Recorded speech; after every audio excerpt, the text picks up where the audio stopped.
Good morning, good evening, or good afternoon, depending on where and when you're watching this broadcast. I'm Thomas Fessler, my friends, and this is Disclosure Tonight. Happy Monday, August 26, 2024, as we come together as a community to talk about, well, of course, Lue Elizondo in the news and talk about Disclosure, AARO, Tim Burchett, and other things that are going on. Without any further delay, I want to welcome you to tonight's broadcast, my friends. On that note, let's get to it, and let's welcome in our friends in the chat, because the chat is where it's at. Remember, if you haven't subscribed yet, do us a favor. Give us a like and a subscribe. Would love to have you here as a subscriber on Disclosure Tonight. Hey, we just hit 8,000 subs. Believe it or not, we're 8,040. If you haven't subscribed yet, do us a favor. Give us a subscription and give us a thumbs up for any of you who are here part of the normal broadcast. On that note, here we go. Almost. A little loud. All right, let's go ahead and take a look who we have out there in the audience. It's Aubrey McLeod. Chris B's here along with couple Abe 311B. Eli McInnes Firefly is here along with Frank and Stein. J-Cat, Kathy, Kelly Broughton, those piercing blue eyes. Good to see you, Kelly. King Bull's here along with Lavera Lucchini. Good to see you, Lavera. Long time no see. Niles guys are on along with Paul Damon. How about that? Rick Doty is in the chat, and he's in the back. Robert Anthony's here, along with Robert Vargas. Rough Ready, good to see you, my friend. Stephen Forbes Jr., how about that? Junior's here. Terrence Wills is around, along with Thoughtform, Mick, and Watching Vids, version 1.4. How about that? Welcome to the show, everybody. Great to have our audience here. It is. After we get through our audience, it's time to welcome in our back panel. On that note, let's go ahead and see who's here. Let me bring up the list. We got some participants in the back. Well, it looks like coming from the state, well, from the desert Southwest. Let's welcome in a Mr. Brian Pemble. How's it going, Brian? Oh, it's going great. Good evening, everybody, and looking forward to a good show here. Oh, thank you, sir. Looking forward to a great show myself. Thank you for coming out tonight. Also in the back, we've got our remote viewer targeter, from who's been working with excellent talent from the Farsight Institute. Let's welcome in Laura Campbell. How's it going, Laura? Going great. Looking forward to some updates tonight. Yeah, looks nice and comfy on that recliner. I wish I could be there next to you. Thank you for coming in. Also, coming in from Australia, the place down under. I could say it's none of your business, but it's our own Susan Ford. How's it going, Susan? It's going pretty good. Looking forward to tonight's show. Thank you for coming in, Susan. And a man who likes to keep it pouring, let's welcome our dear friend, Syrup. How's it going, Syrup? Oh, good evening, Thomas. It's going great. Look forward to tonight's show, man. A bunch of cool stuff to talk about. Yeah, I think so. It's getting hotter in here for some reason. I have no idea why. I've been all nice and relaxed all day long, but now the heat kicks up. On that note, let's go ahead and welcome in our friend. Is he here? Yes, he's here. For the time being, let's welcome in Mr. Mike Disclosure. How's it going, Mike? There's the theme music. It's going well, and it's going to be a very interesting Monday night show for everybody. Let's give the audience what they came for. It's going to be fun. Oh, I think they'll be getting what they came for, and a little bit more. You never know where that's going to go. On that note, let's go ahead and welcome in our dear friend, Rick Doty. How you doing, Rick? I'm doing great, Thomas. Thanks for having me, Mike. Good evening, Laura and everyone else, Brian, Syrup, Susan. Should be a good show tonight. Yeah, absolutely. Before we get going to the main topics, there's been a change at AARO, if you haven't heard. They've got a new director, but before we get to that, Rick, you actually had an interesting conversation with some folks at AARO today. Want to fill us in? Yes, I did. Let me go back a little bit. In January 2022, I was interviewed by the DoD IG. I gave him a list of cases that I investigated during my time in OSI, and they actually talked to me about 2 cases that they wanted to ask me questions on, but they were redacted. It took them some time. I went back in September 2022. They had a OSI report that was not redacted. We talked at great lengths about that report, and then when AARO first Kirkpatrick first made his statement, I made some inquiries through AARO, trying to get a hold of a person who I talked to before. Her name is Cammie. I won't mention her last name, Cammie. I'd exchanged some emails with her through the government. I mean, she had a government email, and then she sent me a private email at Gmail and said and asked me some questions, and I answered those questions for her. And she told me, she said, let me make this perfectly clear. The questions I ask you on this private email, the Gmail, which is not a government service, has nothing to do with the government. Doesn't have my job within AARO or the government. I said, okay, no problem. And so I answered. We chatted over and on and off. And then she sent me an email through the government last week when I posted something on Twitter when AARO made the statement that they don't have any evidence of any contacts that we had with extraterrestrial. I posted something. I posted a list of things that I'd sent up there. There's 40, actually, although there's 40 these are case numbers for investigations that I did within OSI regarding UFOs, back then UFOs or extraterrestrial contact or alien contact, alien abductions. These are actually cover 60 different cases.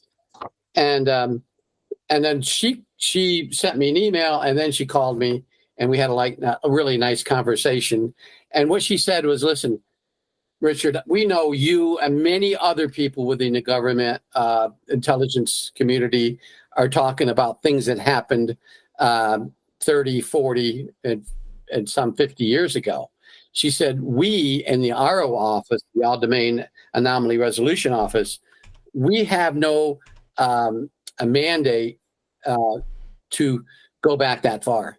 We are only talking about in recent times, within 10 to 15 years. We're not talking about history at all. I want to make that perfectly clear to you, as I have to other intelligence officers, that when we make these statements, we're not talking about something that happened in 1947. And she said 1947. She said that. Or 1952 or 1953. Or she listed these dates of things that are in these case files, are talking about recoveries, crash recoveries, and even into the 80s. She says, we're not talking about that. We're talking about more recent terms.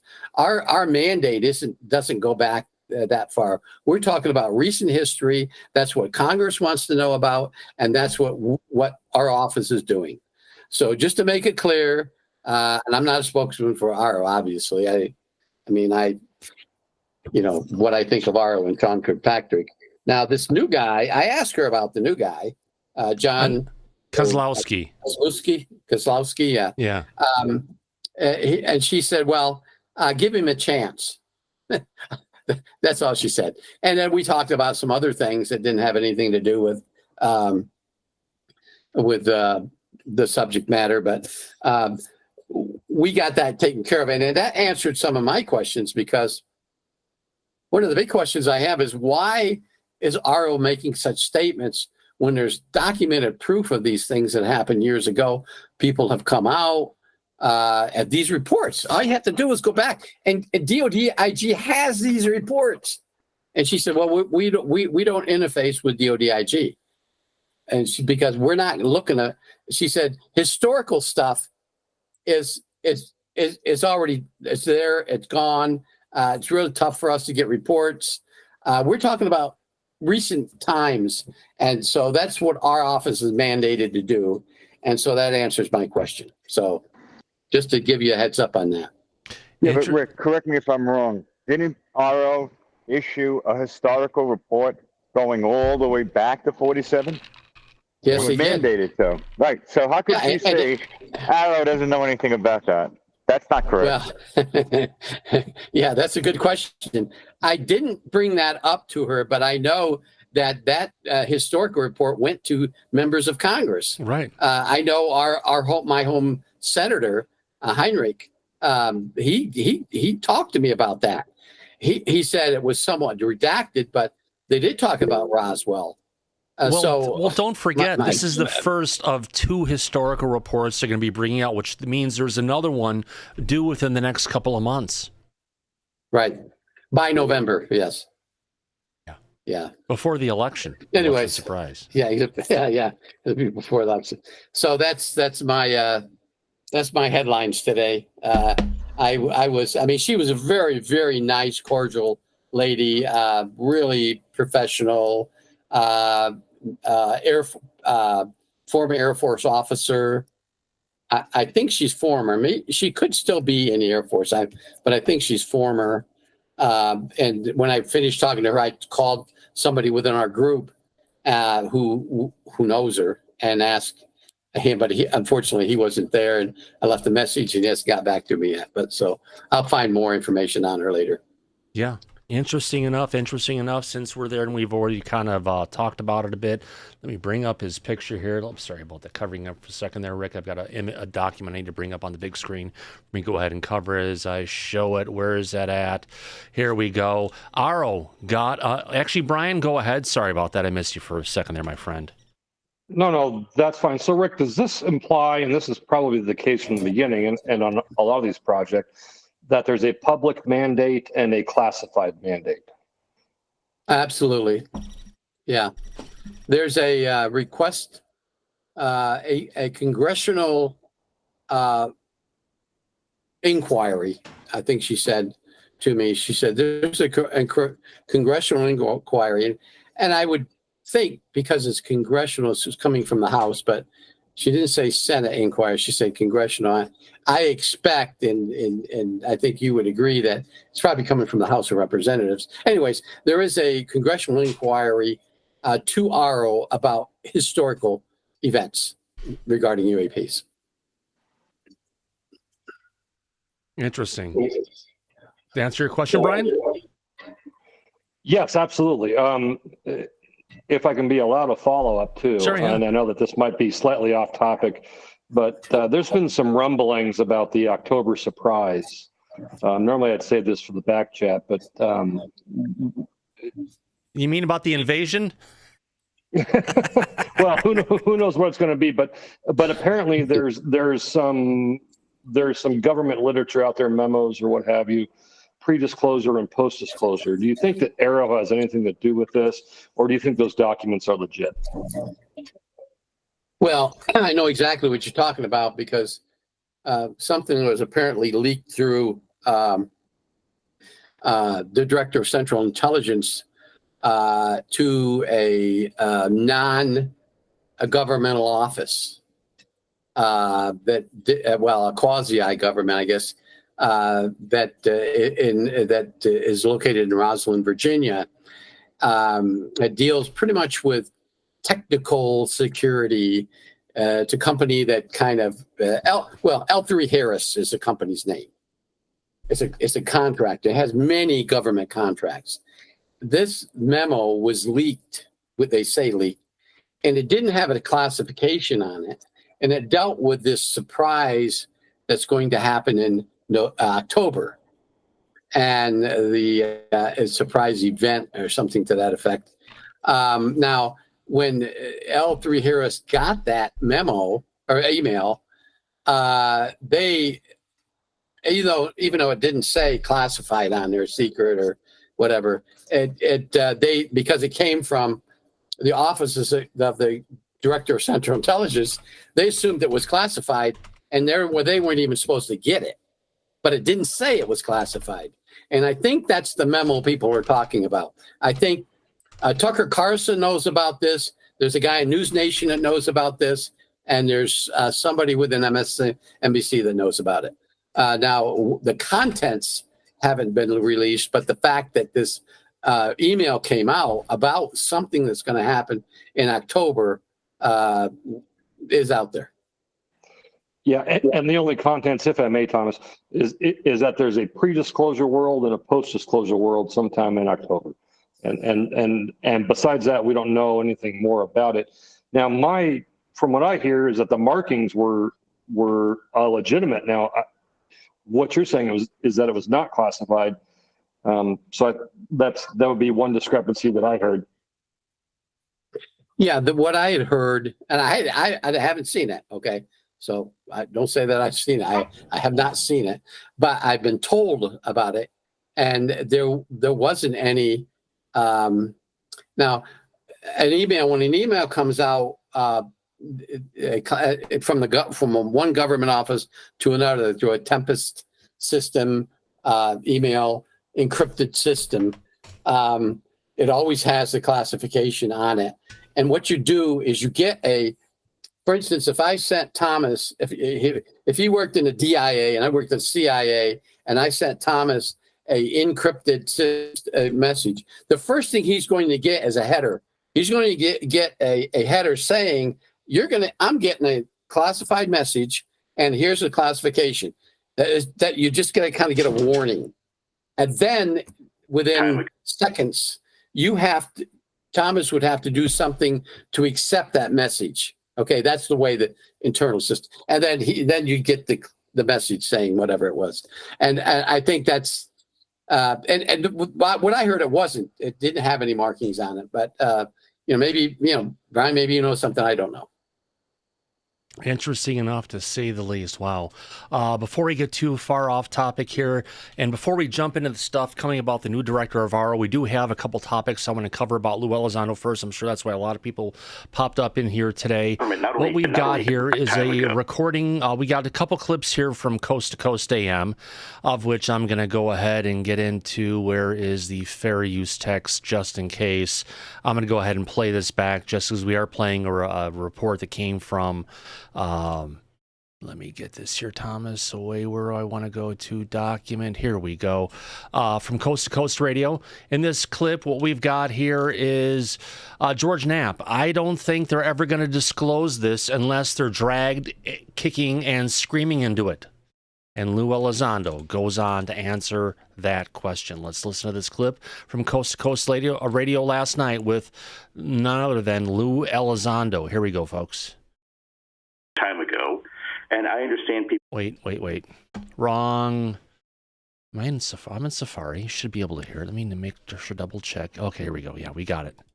People's frustration, but if you look at the recent history over the last 7 years, we went from no acknowledgement to now the government not only acknowledging it, but creating organizations like AOIMSG, I don't even want to pretend to pronounce it, and later on, which turned into the AARO, and of course, for that, the UAP task force, which one of my colleagues, Jay Stratton, led as the first UAP task force director.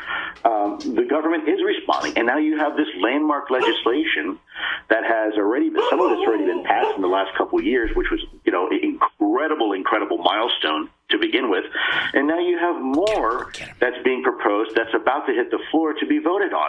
I mean, this is seismic, guys. This is huge. I don't know, what more you need to say. Hold on. I had dogs barking. I need to rewind just another 15 seconds so I can hear this again. Here we go. That's about to hit the floor to be voted on. I mean, this is seismic, guys. This is huge. I don't know, what more you need to say, yeah, this thing is real and the government's finally taking it seriously. Now, are we doing as much as we should be doing about it? Absolutely not. And I'm not saying we are. But what I am saying is that we have come a long way in this conversation in just the last 6 years. In fact, I may argue we have come farther in the last 6 years than we have in the last 60 years with regard to disclosure. Now, that's my opinion, but that's my perspective. Well, I agree. I mean, I've been chasing this stuff for a long time. I never thought I would see this level of change in the topic or it being taken seriously by mainstream media, by Congress, by academic institutions and scientists. It's an amazing transformation. But, for a lot of people, it's never going to be enough until somebody comes forward and admits, yeah, we've been lying. Yes, we've got crash saucers. We've got alien bodies. Thank you and good night kind of a thing, which I'm telling you, I don't think that is ever going to happen. Not willingly. I don't think they're ever going to disclose this unless they're dragged kicking and screaming into doing it. Rick, before we hear Lou, I mean, I think that's a pretty accurate assertion of where we're at. You can show that we have 77, 78 years of the cover-up going until this point, and we go ahead and we look at it, and we've gotten a little bit farther. Granted, since 2017, we have moved a lot.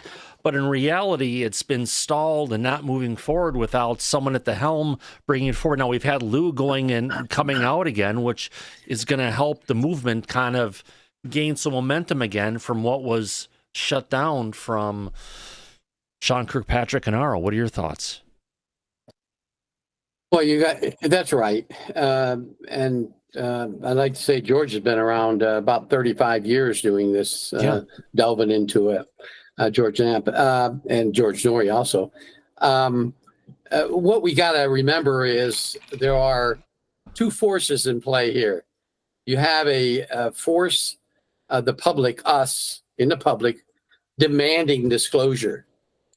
People within Congress, both the House and the Senate, demanding disclosure. And then you got the executive branch. The intelligence communities are under the executive branch. They're butting up against that. No, we don't want full disclosure. And then you got the DARPA contractors who have so much to lose if full disclosure occurs, because they'll have to give up their little piece of their fiefdom, and they don't want to do that. And so you have these forces in play. And now, who's going to win at the end? We hope that we do, the public, at least getting as much as we can possibly can.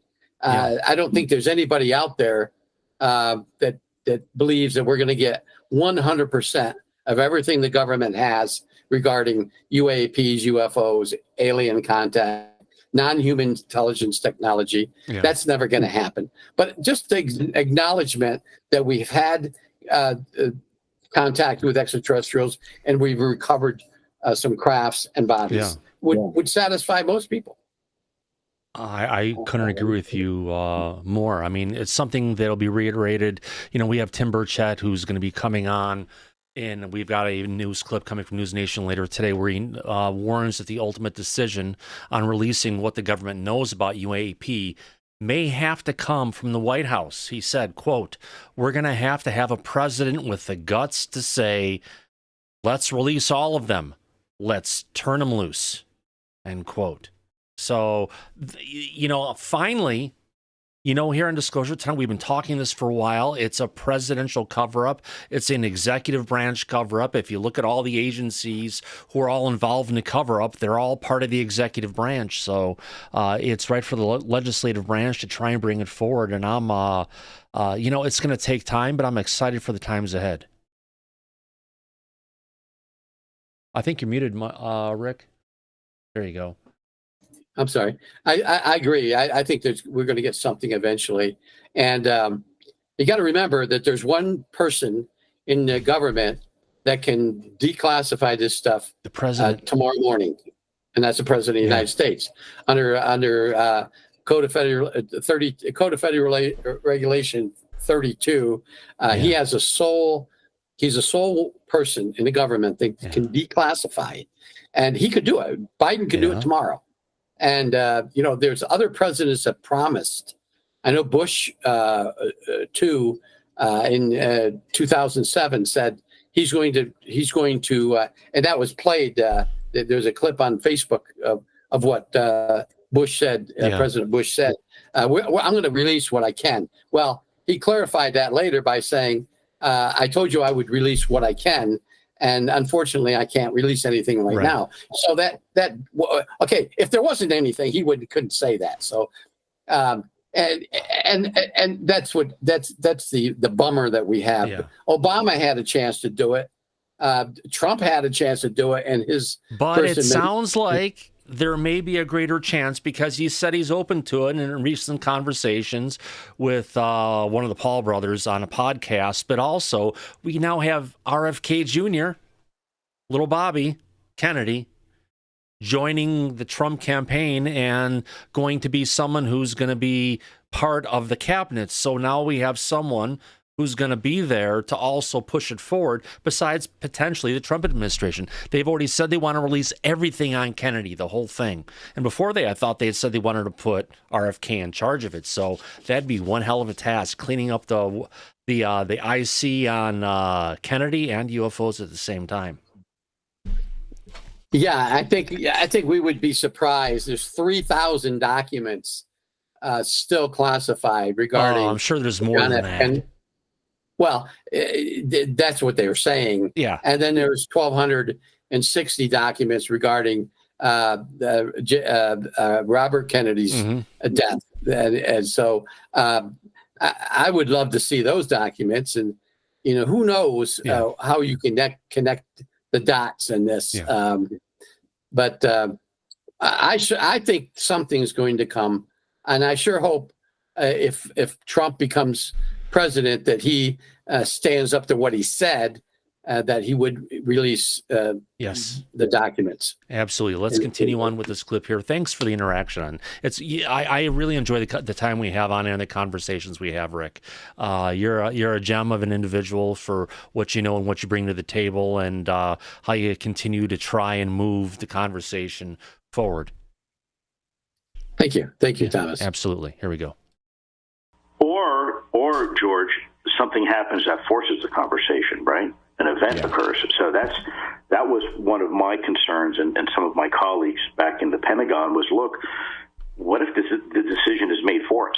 What if an event occurs where now all of a sudden the reality is thrust upon everybody to acknowledge and recognize, now what's going to be the excuse? Oh, gee, yeah, maybe we should have told you guys a little earlier. So you're right. And that's what I would call, and my colleagues call the term catastrophic disclosure. I don't think anybody wants catastrophic disclosure. I think most of us want voluntary disclosure.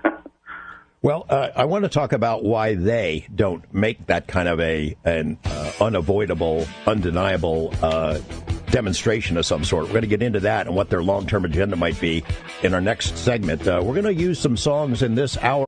Yeah, so interesting to say the least. Now, that's the first clip we have going of Coast to Coast, and I think it's great. If you don't subscribe to Coast, it's worth checking it out. Yeah, I know we may be skirting some radio people coming after us and saying, boo-hoo, you're playing it, so we may have to pause a little bit more, Rick, but you know what? We've got another clip here to talk about on Coast to Coast. Let me go ahead and see if I can...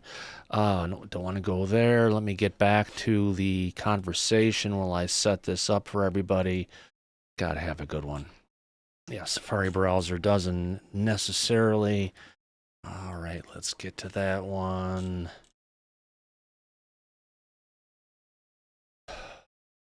This one we'll listen to part of and we'll talk about. There's a lot of drama concerning OVSAP, AATIP, from James Lukatsky and others coming out since, and I think Jay Stratton was also part of it.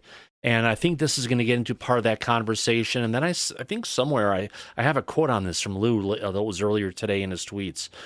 I'll see if I can dig that up during it. But there's just this, what was AATIP? Oh, here, actually, you know what? I've got that tweet from James Lukatsky on here. Let's play this, and I'll find a point to go ahead and bring in the conversation point from James Lukatsky. All right. Let's talk AATIP versus OVSAP. So, the New York Times story was very important, but it got a couple things wrong. The $22 million that was supposedly went to AATIP was OVSAP money. Hold on, it's way too fast. Let me try this. 0.25. There's a lot of blurring of the lines, in part because some of the people who work for OVSAP, that contractor effort under DIA. It's way too fast. Sorry, folks. I'm just trying to see what I could do here. All right, let's just go with 1X and deal with it. No. Oh, you son of a gun. OVSAP. So, DIA also helped you in what became AATIP later. A lot of confusion there, including even just as recently as today, about who did what and what happened, and whether or not there's all this competition between the guys who had different jobs. You, Jim Lukatsky, Jay Stratton. Can you sort of help us separate wheat from chaff on all that confusion? George, these guys are all great guys. Jim Lukatsky is again, he's a national hero. What he was able to do was incredible. And Jay Stratton too was able to do. I mean, he became the first UAP task force director. So these men have done great things for their countries, and both OVSAP and AATIP owe their existence to them. But there are, it is a blurry line because elements of OVSAP later transformed into AATIP, the formal program that was run out of, not out of DIA, but out of the Pentagon, where I was at. And there's where things get blurry, because not everybody in OVSAP was part of that formalized effort later on. And so it's understandable to me that there's some confusion. Look, the reality here is we're all working towards the same thing, man. It's all about disclosure, right? And put egos aside and all that nonsense, because at the end of the day, we're one team, one fight. And it's about getting the job done, getting Congress informed, getting the American people the information they deserve, right? And getting the government to work as it's supposed to work. I don't like to get into the trenches of the he said, she said. It's silly. I don't think it's constructive. And at the end of the day, everybody deserves credit. Everybody has done a tremendous job. The folks at OVSAP, the scientists there and the folks over with Vic. Yeah. Okay. I kind of understand where this is kind of going here. Let's jump into this. This comes into arguing over the minutia, arguing over the details. No, it was my position was this. You said your position was this. Your position was that. And it's just kind of outweighing. There was a participation in an organization that happened over time. Apparently, different members have different perspectives of it, of which none of them are completely aligning. So it's anything that goes on is always if you want to call it, a perspective of what you're going through. But I don't think Lue's out there to go ahead and do anything to try and misrepresent the facts as he knows it, especially since Rick, his book has gone through DOPSR. Right. Yeah.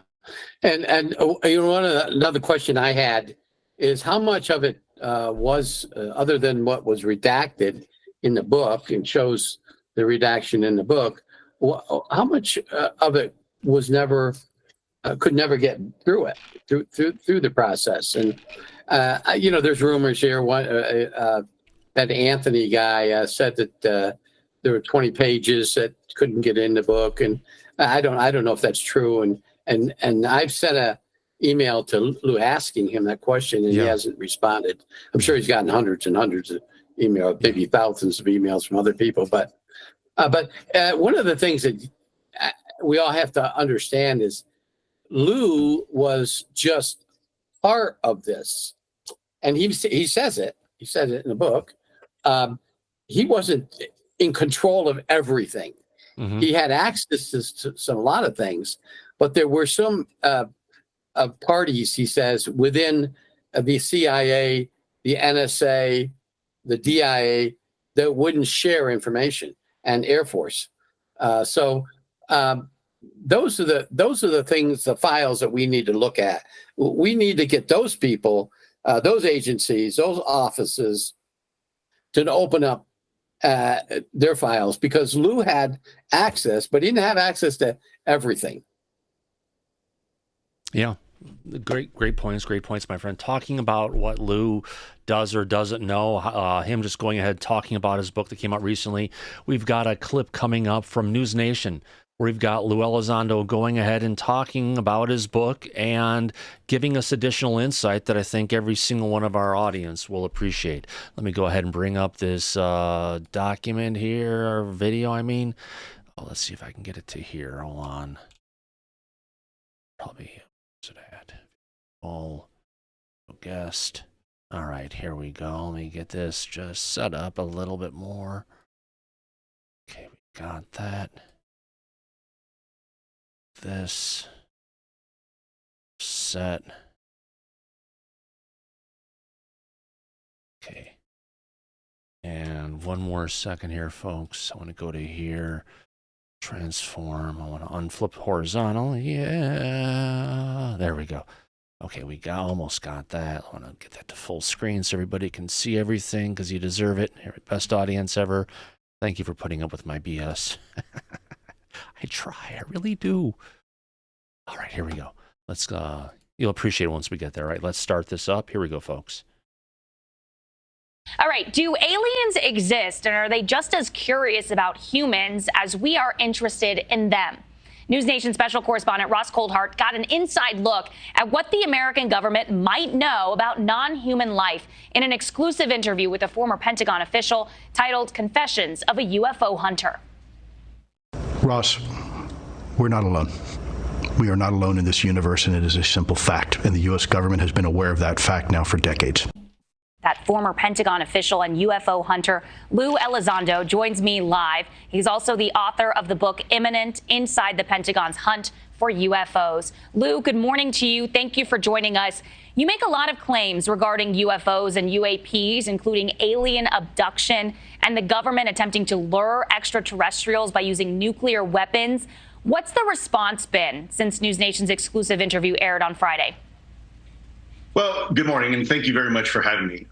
Yes, in my book, I explore a lot of the things that I think the general public have heard about, but really never had any information about. And some of it, there is some substantial information that points that the U.S. government has indeed have a long-standing UFO program and has had this program for decades. Some of the findings, I think, that people will find very interesting is that we did try to recover craft, and in some cases we did, and in some cases biologics were obtained from those crashes. And just to if I can, just to put, I just want to repeat that for 1 second. It's important. Just to if I can, just to put kind of a cherry on top of this conversation. My book was approved. It took about a year, but went through the review process of the Pentagon to make sure there was no classified information in there. And it took almost a year, but they finally released the book. And you allege that the government is conducting experiments on the human brain in relation to remote viewing. What can you tell us about that? Sure. Well, the remote viewing program went by many names. One of them was called Stargate. Before that, it was called Grill Flame, et cetera, and began really in the late 1960s, early 1970s, led by a gentleman, one of my former colleagues, actually, Dr. Hal Puthoff, who actually worked at the time at Stanford University and created what is now known as the, quote, psychic spy program for the Central Intelligence Agency. And those techniques were quite effective. There's a lot of information to substantiate that, yeah, actually the program did work, even though it was eventually shut down due to budgetary concerns. You also say that there was resistance to you investigating UAPs. I know you just talked about your book, the process to get it approved. What was the resistance to this? Yeah, Brooke, it wasn't just me. We actually had an office, and there were actually, what I was surprised to find, that there were other UFO programs running besides ours and before ours. And I think what I found most compelling were some of the videos that you're now showing the audience. But there's some videos out there that are extremely high definition. And when you look at them and you realize that these vehicles are performing in ways that, frankly, outperform anything we have in our inventory, and we're pretty darn sure outperforms anything in our adversary inventory as well, one is forced then to come to the conclusion that if it's not ours and it's not theirs, whose technology is this? And oh, by the way, this technology is finding its way over controlled U.S. airspace and over controlled sensitive military installations, and has the ability to interfere with our nuclear technology. Lue, if I can here quickly, you made a lot of, profound claims in your book and in your interview with us here on News Nation, again, talking about remote viewing, conducting experiments on the human brain, alien abduction. What would you say to people who are watching this and are skeptical? What's your response? Yeah, absolutely. People should always remain skeptical. I think healthy skepticism is important. My background was science initially in college, and then I became a special agent. So I'm very much just a facts kind of guy. Amen. There's nothing wrong with wanting to look at the facts, look at the details, and sometimes when you see something and say, oh, that just can't be real.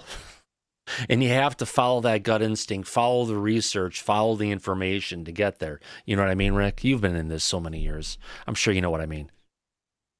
Yes. Yeah. Yeah, I agree. Yeah, there is so much out there that even I question things and I see it. Absolutely. And people go ahead, and some people are turned off by some of the skepticism we have here at Disclosure tonight, but we try to be realistic because, again, I don't want to see the audience let down time after time. And as you've heard the video clips we've played here before, even Lue Elizondo said, yeah, one side is going to get a little bit in as far as UAPDA wants, the other side's going to get a little bit, and that's about all we're going to get. So we've got a lot of stuff within UAP Disclosure Act 2.0. We've got that we've been saying. We've also been saying that, where the problem is, it's the executive branch. It's the President of the United States. And the video clip I'll just putting up next, we'll be playing this next, reinforces that fact, but it's coming from a member of Congress. That's the important part. At least they're seeing the big picture. Right, Rick? Right, absolutely. I agree. All right, here we go. I prefer to follow the data rather than opine about something without the data. But in this case, there's very compelling data. Now, as far as abductions are concerned, I discuss it. I was never involved in anything where I had any information to firsthand about alleged. All right, for all you experiencers out there, this part's for you. Let's listen closely. Abductions. I do discuss it because there were individuals who were very interested in that particular aspect of the phenomenon. My focus was more on the nuts and bolts and how it dealt with our military technologies and how it had the ability to interfere with our military equities. Lue Elizondo, thank you for joining us on a Monday morning. Yeah, and that is just a bigger opportunity. I keep on saying this, Rick. I don't know if we can get our word out, to the right people. Maybe it's time to start focusing on the biologics, start focusing on who's here, why are they here, kind of the bigger picture kind of things, and distract everybody from the actual craft, which is what the military is truly interested in, right? Yeah, that's a good strategy. Yeah. If you keep on hitting our heads against the concrete wall time and time again, it's going to hurt. Eventually, it's going to go numb. You're going to get black and blue. You'll start to bleed. But that's kind of what has been going on with disclosure. Or it's like, oh gosh, sorry, it's a scene from Monty Python and the Holy Grail when the monks are walking around, they're taking the boards and they're slamming on their heads. That's kind of where disclosure's at right now. We're walking in a circle, slamming our heads against the board. So if that doesn't work, let's try a different way. Let's try a different approach. Let's try a different aspect of this. And people say, well, I'm nuts and bolts. I'm not about the woo. There's plenty of people out there with the woo. And by the way, they've been saying about everything is within consciousness. And you got the studies from Rick Doty and everything that are way the heck up there and talking about the changes in the Claude Puneman within our brains.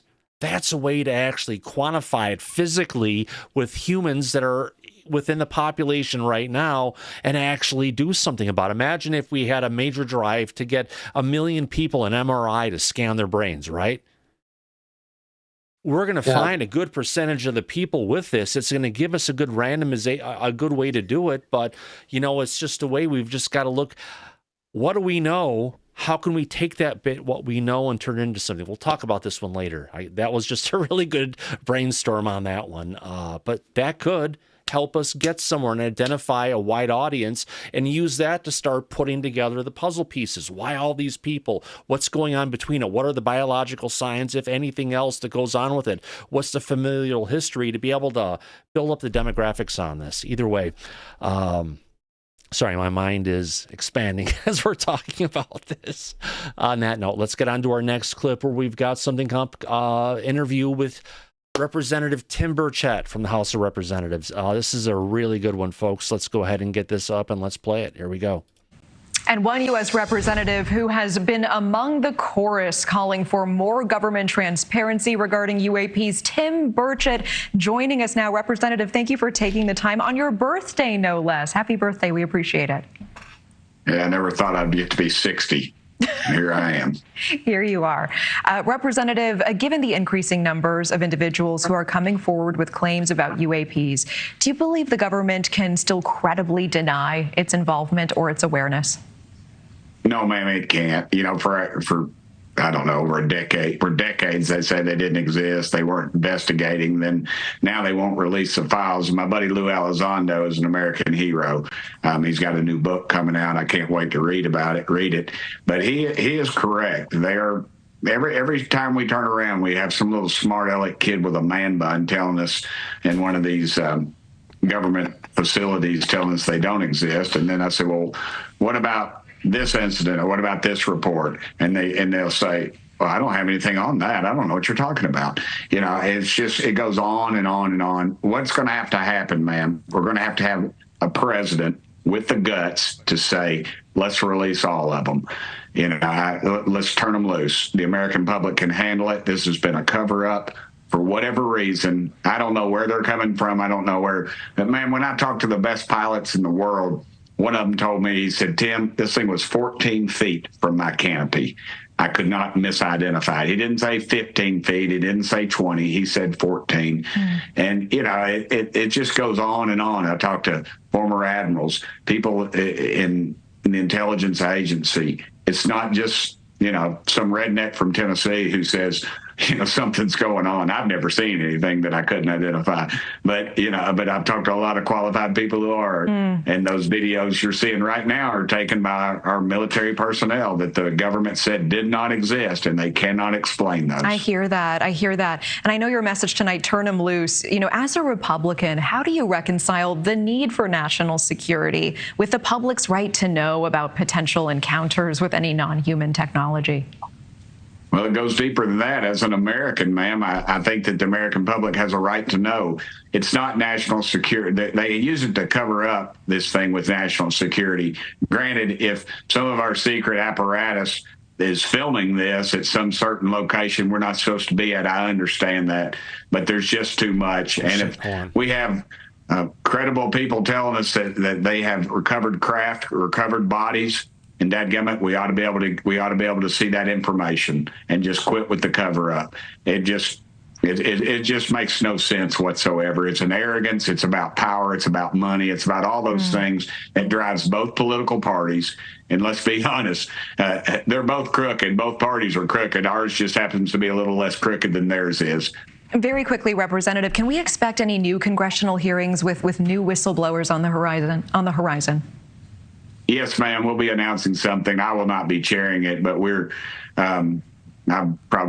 wouldn't allow me to do it. But there's going to be some others that are, and I'd be very satisfied with them. We'll have I believe one of our female members of Congress will be chairing that committee, and we're going to get to the bottom of a lot of things. We're going to call some people in, and they're going to point some fingers, and they're going to name some names. So we'll be watching. I say, let's get it on. All right, Thank Representative Tim Burchett, always appreciate your time. Thank you. All right, so I think we're talking about Nancy Mace will be the chairman. It is Nancy Mace. Yeah. So she's pro-disclosure. When it's going to happen, hey, as soon as we can get there, if they can get it there before the election, I'd love to be wrong. So would I, and that's a good point. We'll have to wait and see. Yeah. I'm not going to hold my breath before the election, though. Oh, no. I know that. But sometimes it's just trying to look at the bigger picture of the situation we're dealing with, and I need to be able to find, what did I do with the picture of the new head of AARO? I've got to find it again. Oh, because there is a new leader of AARO, believe it or not, Mike. Another bureaucrat. I know, Thomas. Yeah, well, it's another bureaucrat, but more importantly, don't expect a change with AARO. No. Irrespective of who is the leader, because the truth of the matter is, this is a military organization. It's the Department of Defense, right? AARO.mil, M-I-L. So you're correct, Thomas. Yeah. So he's a soldier, basically. He's a patriot, and he's following the directions that his country is giving him, right? Correct. If I go across a document, here we go. I can bring this up. So here we go. So this is our new head of AARO. Let me update the text on this one. There we go. Sorry, the headline. I haven't worked with this one in a while. Let's change this to, it's just me. Here we go. So we know he knows how to follow orders. We know AARO has had a mandate since its inception to spread disinformation and cover up that we're not alone here on this earth. So it seems like they got another good soldier that will keep that mission alive and going. Right. That's my opinion on that, based on what we know. So nothing is really changing. His name, all right, AARO. There we go. That works. I can make it fit in the number of characters I need. All right. So yeah, sorry, I had to go ahead and get this right. As we're talking about AARO's director, John Kozlowski. Sounds like he's from Wisconsin potentially, but you never know. It's just a good Polish. It's a good Polish name all around, right? It is. Yeah, absolutely. So he is been appointed AARO, like I think you were just saying and agreeing with me, kind of, Mike, before when I was focusing on the tech part of typing stuff in and finding it in the OBS interface. You know, we're talking about the new head of AARO, who has the same bosses as Tim Phillips, who was the interim director. I bet he feels screwed. Sorry, we're not going to pick you. You did a great job covering things up for the last 7 months, but hey, go take a vacation. Then we had Sean Kirkpatrick, who never has quite gone away. No, and we still keep on getting interviews and other appearances from beautiful Shawnee. And now we got the new guy, John, right? Yep. So new boss, same as the old boss. What does the DOD have to say about John? Today, Dr. John Kozlowski, I think that's about right, arrived on detail from the National Security Agency. Oh, he's a person from a three-letter agency. How wonderful. He should fit right in. To be appointed as the director of the All-Domain Anomaly Resolution Office. Dr. Kozlowski brings extensive experience working in multiple scientific fields, including quantum optics and crypto mathematics, as well as leading mission-oriented research and analysis teams. John possesses the unique set of scientific and technical skills, policy knowledge, and proven leadership experience required to enhance AARO's efforts to research and explain unidentified anomalous phenomena to the Department of Congress and the American people, said Deputy Secretary of Defense Kathleen Hicks. Oh, we got to love everything Kathleen says. It's always very political and believable at the same time. Now let's get on with this beautiful press release.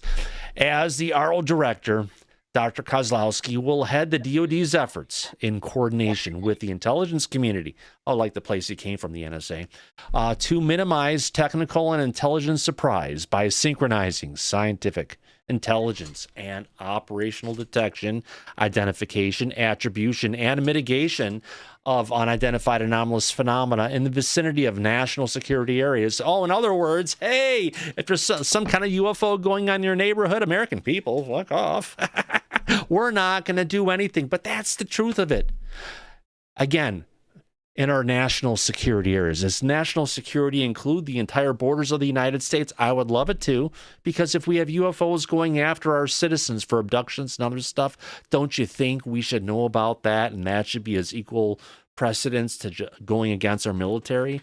I would think so. So under his leadership, AARO will continue to examine the U.S. government historical record relating to UAP. You know, the report should be almost done, as well as efforts to declassify and release UAP-related records to the greatest extent possible. And anything that they've released so far has been turned out to be prosaic, right, Mike? I think most of it has.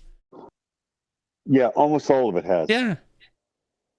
So that's their position, but thanks to Kirkpatrick. It's all prosaic. Nothing to see here, folks. Move along, and it seems like that's going to continue. So he has a great CV. If anyone wants to see Dr. Kozlowski's curriculum vitae, also known as his, there you go. It's in the chat for everyone to go ahead and check out. Got to go ahead and share those great things. But again, I wouldn't describe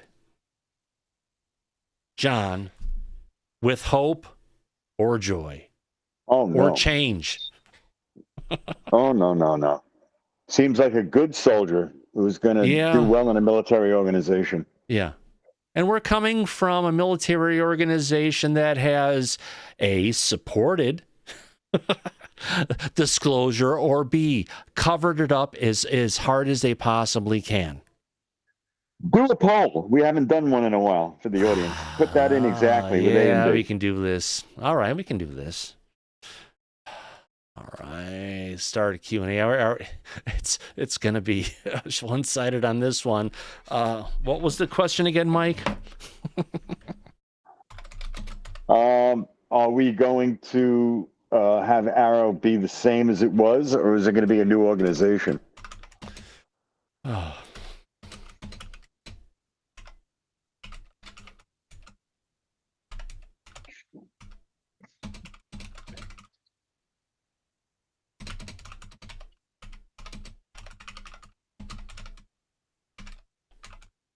All right. As a question going on to the audience, AARO as an organization, answer 1, continues as it was. Or the other option is turns a new leaf towards disclosure. Sound good enough? Yeah, that's perfect. All right. Starting the poll right. Yeah, we have, polls are always a good investment in our program's time. I agree. That's why I suggested it. Oh, yeah, it's always fun to have a poll, Mike. Yeah, the audience can participate. It's great. All right, where is the logo?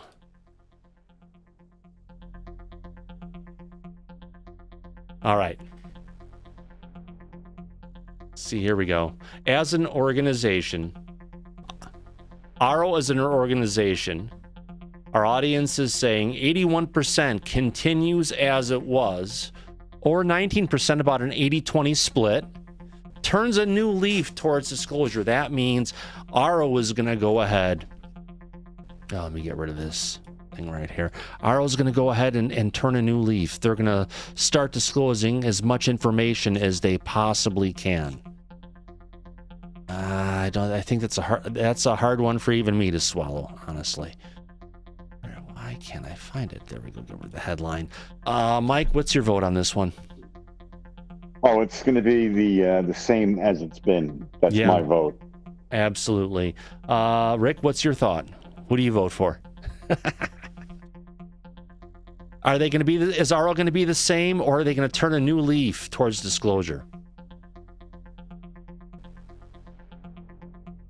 Or neither. It sounds like I think he's in the library.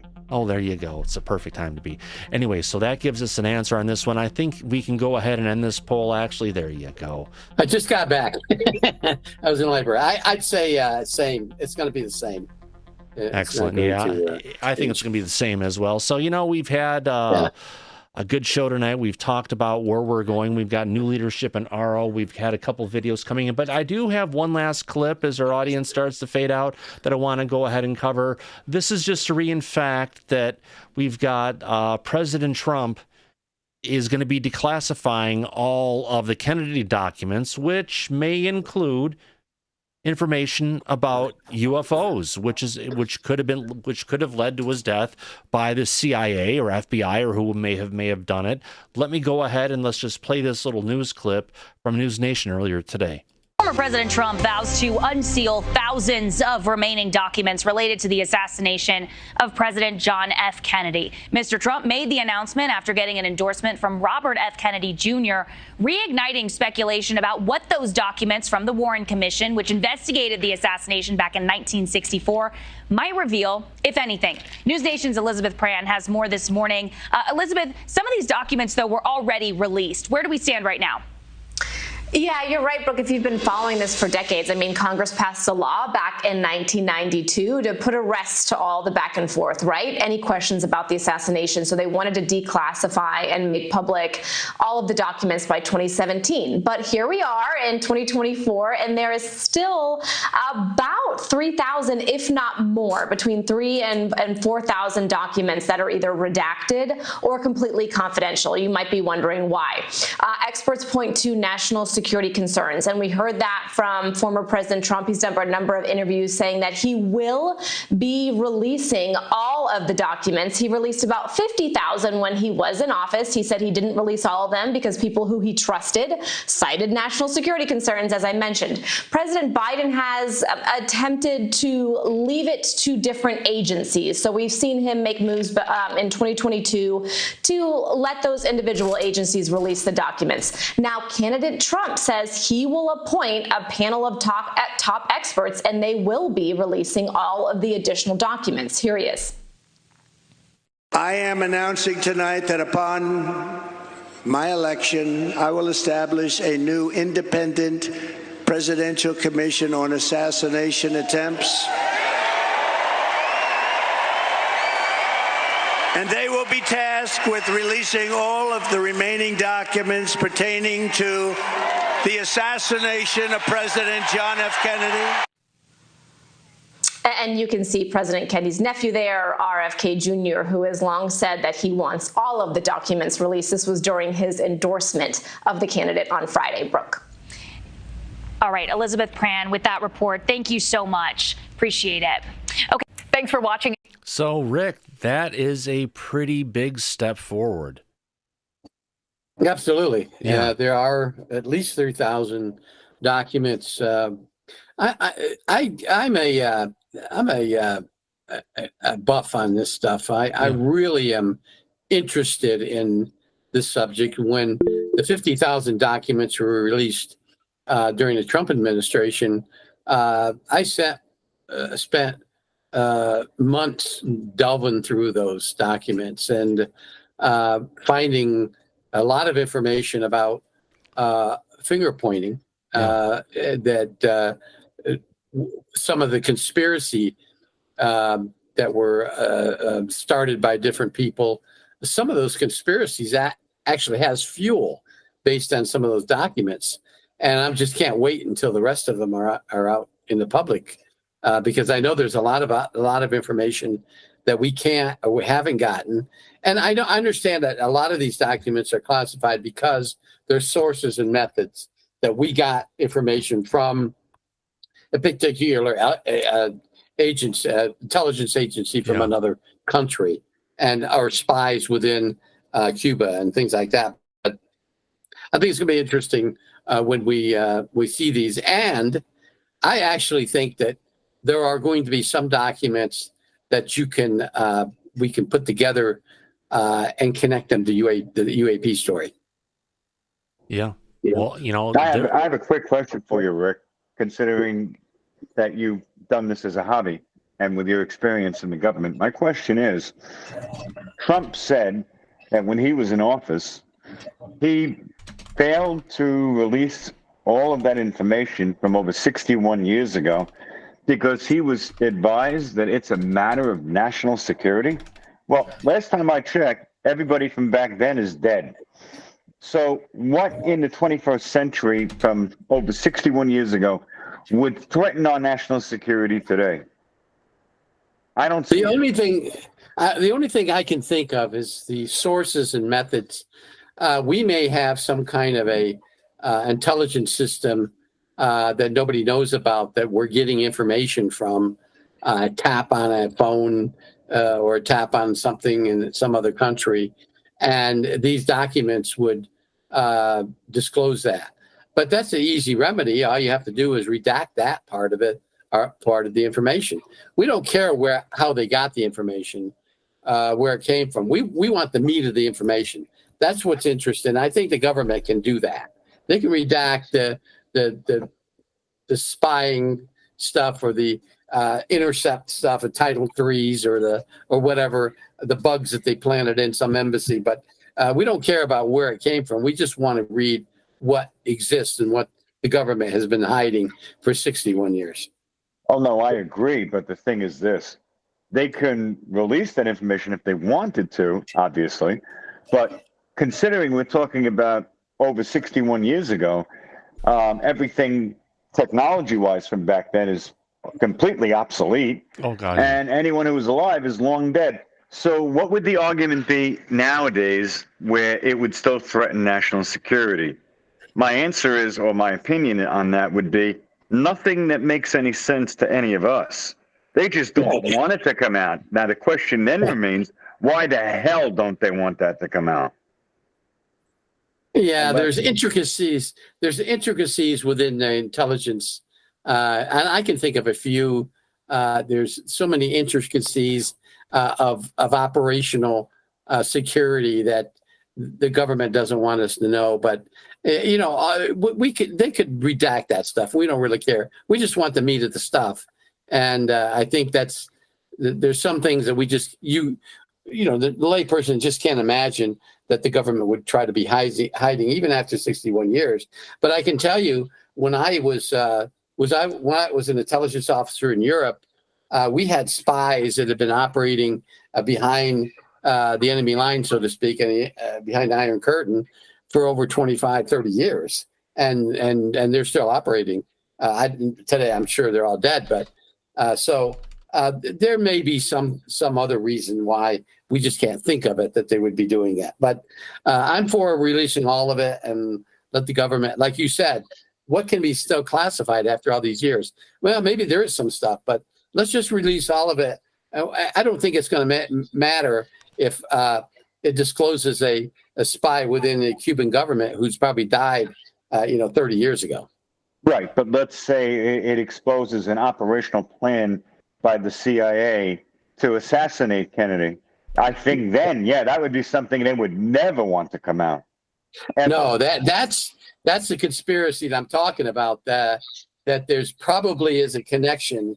I think most researchers, the assassination researchers, have already determined that there is some connection between the CIA and Oswald and some of the people that Oswald worked for, and I think there's the smarter people, smarter heads can connect not only Oswald but other people to this assassination.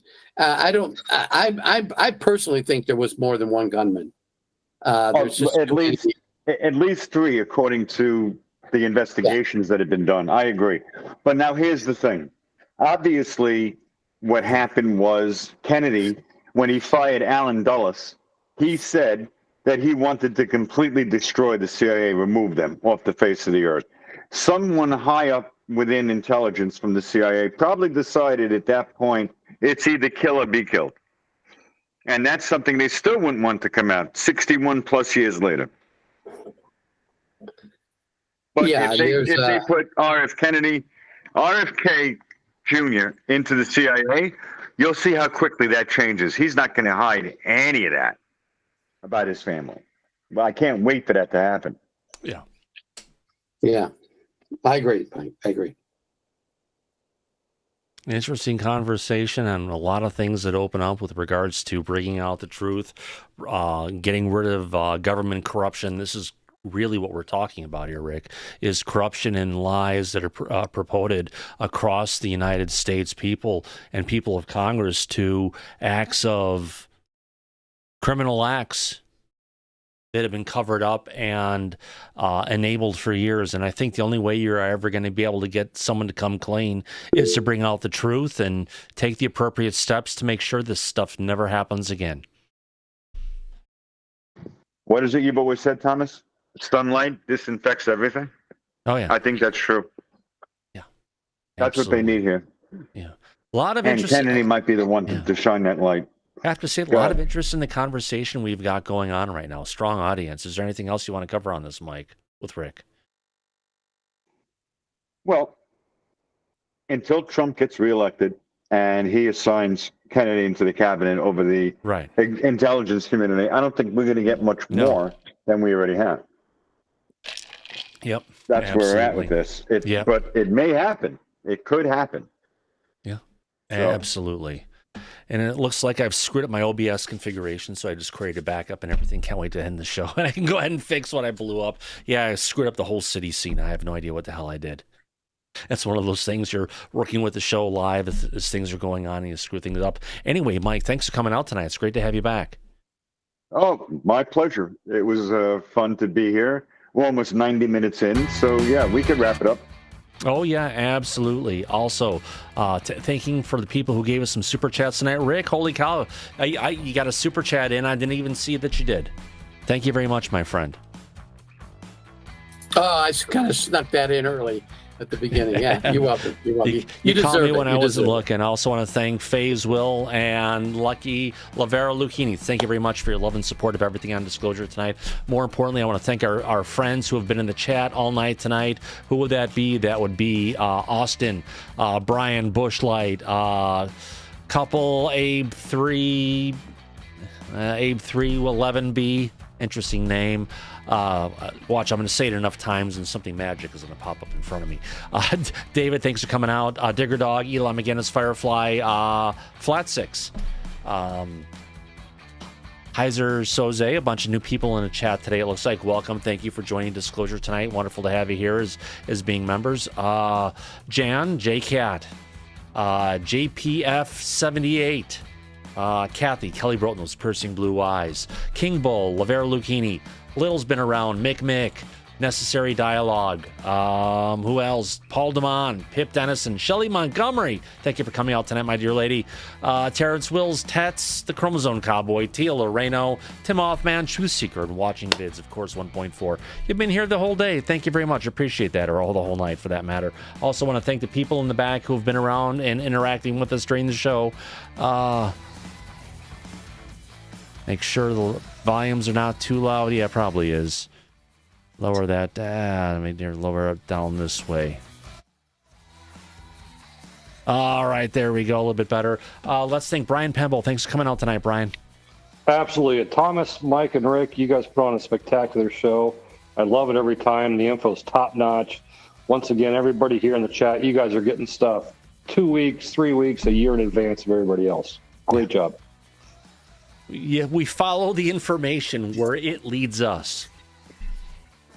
Correct. Yep. Absolutely right. I mean, you can have something on this show that may sound odd, but then give it some time. That's right. Give it some time, and it's proved to be right every time. Let it grow on you, and then finally, when the answer comes out, and that's what it is, don't be surprised.